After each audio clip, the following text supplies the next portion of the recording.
Quiero que se escuche un pajarito, un ave,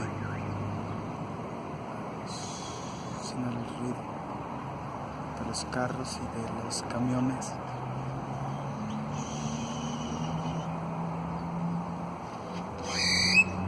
Ay, qué bonito. Me encanta escuchar eso. Otra vez. Se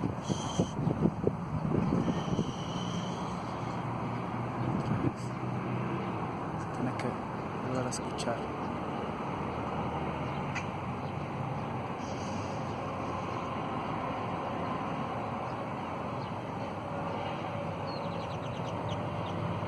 Hoy.